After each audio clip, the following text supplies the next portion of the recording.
Hello there folks, welcome back to another episode of Who to Manage. It's the series that is daily at 10 AM in the UK. If you're in another part of the country, then, not really sure, or just the world, I shouldn't have said country. England has the same time zone. This is a weird start to this episode. Anyway, keep your suggestions coming and check me out on social media, check out the other series I've got going on, and I'll see you again very, very soon. We love with care, from me at Benji. I'll say goodbye properly at the end.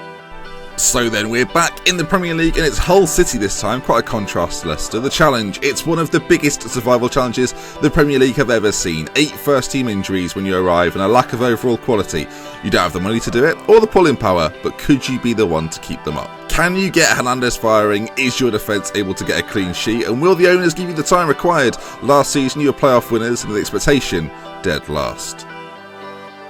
So, the key players for Hull this season, there's a little bit of quality there, though not a great deal. Ryan Mason, the playmaker brought in from Spurs, will sit in the centre. Robert Snodgrass can play on either side, will be the delivery boy, corners, free kicks, that sort of thing. Abel Hernandez, the Uruguayan, the poacher. If you can get him firing, then you'll be in luck. And finally, Andrew Robertson, the left back, a wanted man at some point during your first season, so look out for that. And something to think about, the problem with Hull is that they're too good to be in the Championship, but not quite ready for the Premier League. So, let's take a look at the money, and for a Premier League side, this is somewhat surprising. A minus 6.5 balance is not ideal. Wage budget of 697,000 with 30,000 remaining, and the transfer budget of 6 million probably won't be enough this year for Hull. Something to think about, you're currently in the red, but that won't last long. The TV money will see you make a big profit come the end of the season, so don't worry about it. It looks bad right now, but everything's going to be fine, don't you worry. Transfer targets then, defence, not midfield, and attack. There's no need to look at midfielders this time round. Ryan Bennett, Michael Mancian and Efe Ambrose are 3 centre-back options that you should definitely look at. Bennett, of course, relegated with Norwich. Mancian, a hot prospect, well, not really a hot prospect anymore, but a player at Forest that you could bring in. And Efe Ambrose, lots of experience on him too, so potentially get him in. Gonzalo Martinez, Tom Ince, 2 left-wing options, an area which only Sean Maloney currently occupies, and an area which you should look to strengthen. If I was going to pick between the two, Gonzalo Martinez would be my guy. Something to think about then. The midfield, as sort of outlined, is pretty settled, but your back line is a mess. Injuries and overall quality being the key issue.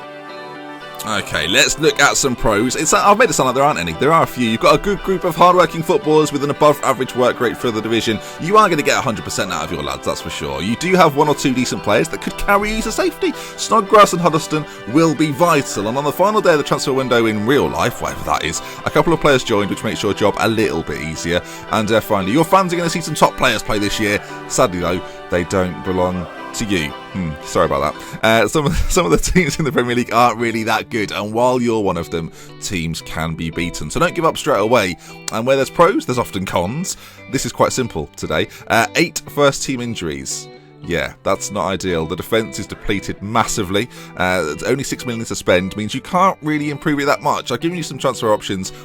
Pick wisely, and the owners don't really care, so your job may well be under threat pretty much straight away. And then finally, a squad that might be the worst in Premier League history. If you're a Hull fan listening to this, you're probably a little bit upset, probably a little bit offended, but trust me, I've looked at it, it's not great. But look, come on, this is football. Apart from all of that, you've got a chance. It's not over quite yet, although it's not looking particularly good.